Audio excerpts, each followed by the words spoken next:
ভারতের আগরতলায় বাংলাদেশের সহকারী হাইকমিশনে হামলার প্রতিবাদে বিএনপি ভারতীয় হাইকমিশন অভিমুখে পদযাত্রা করেন। রোববার ৮ ডিসেম্বর সকাল 11:30টায় নয়াপল্টনে দলটির কেন্দ্রীয় কার্যালয়ের সামনে থেকে এই পদযাত্রা শুরু হয়।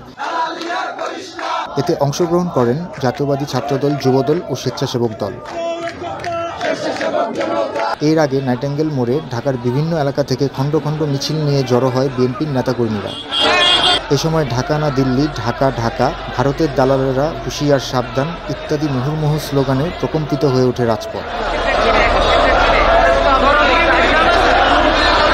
পদযাত্রার আগে প্রধান অতিথি হিসেবে বক্তব্য রাখেন বিএনপির সিনিয়র যুগ্ম মহাসচিব রুহুল কবির রিজভী।